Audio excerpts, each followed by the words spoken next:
Umsebenzi wekoti yokuqala kunye nemiba ephambili kwezemfundo kwele Mpuma Koloni ithiwe thaca nguMphathiswa weSebe leMfundo uFundile-Gade ngethuba ethetha noNondaba namhlanje kwiziko lobunkokheli lwemfundo iMandla Makhuphule Monti. Lo kaGade uthethe wathi utishala equipped enough ukudilishana nala chapter yena kuqala phambi kobana size kulo mntana ukwenzela uba sizokwazi ukuthi ke ngoku okay thina ke ngosingurhulumente simncedisa kanjani lo tishala simncedisa kanjani lo mntana.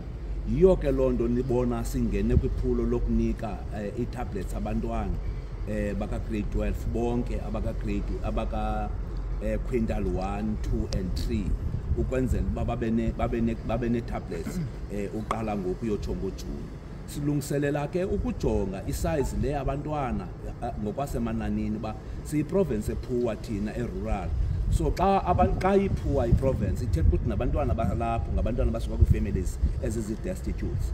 Ngoko ke urhulumente funeka akwazi ungenelela, kucace uba ungenelela urhulumente abantwana bazokwazi ufumana iziphumo noko ezinomkhitha ezinokwazi ubenza bangene kwii-universities ngakumbi. Le nto kacwecwe nezinye iziganeko ze-gender-based violence zibunayo indlela yokubafundisa abantu indlela mhlawumbi izinto efuneka zitshintshwe ngayo. Umzekelo, urhulumente wethu waseMzantsi Afrika unamabakala mabini ngokwalapha emfundweni. Unezi zikolo ngathi xa uzibizayo zii-public schools, ube nezikolo uthi xa uzibizayo zii-private and independent schools. Kukhona ukwahluka ke kwi-regulations nendlela ii-policies ezi-aplaya ngazo ngokwahlukana kwazo zazikolo. Enye yazo umzekelo uba sisondela kulo mcimbi yile nto yobana xa befika apha kwi-private schools bayaziqashela, abaqashelwa ngurhulumente. Into ethetha ukuthi ke ngoku ngakube nengxaki xa kukho i-discipline phaa ngaphakathi because awuyo-employer kulaa nto, i-employer yilaa bhodi yakhe. So kufuneke ke ngoku kube khona ukusondelelana nokujonga into yokokuba zeziphi ezi gaps zisenza sibe vulnerable siyi-society, sibe vulnerable singurhulumente, uphele ngoku ungayazi nobana bekufanele uba kuthiweni kwenziwa njani na okokuqala. Okwesibini, kwezi visit sizenzayo ukuvizithela i-independent and private schools, ngawaphi amabakala ngoku efuneka siwasondelele? Umzekelo, ndithe ku-HOD mhlawumbi kuzofuneka wonke umntu avethwe ngoku ezikolweni. Siqale apha kwi-private and independent schools. Ubani lo usegeyithini? Usuka phi? Akana-history ya criminality okanye ya rape because unabantwana babantu apha ngaphakathi. So awuzukwazi ungabi nayo la profile.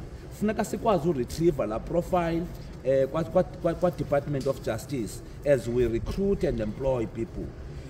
Ndiyayiqonda kuba izibalula laa nto because izawuthetha into yokuthi u-Department of SAPS must then appoint people abaza kwenza le nto ye-vetting.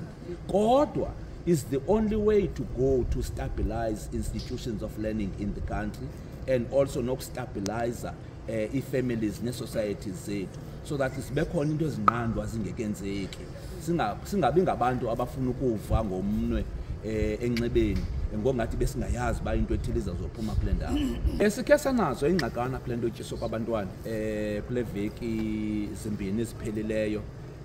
Isizathu ke nalapho ibingekuba imali ibingekho, ibikhona imali, nto nayo nje ibikutshintsha kwe-systems phakathi kuka-National Treasurer ne-government departments, mandiyibeke ngolo hlobo. Le nto yotyiso labantwana ebekhe labikho for iintsukwana ezimbalwa libangwe kungakwazi ubhataleka kwaye-service providers including trenches to schools. Ayiso school nutrition program kuphela besingabhatalekanga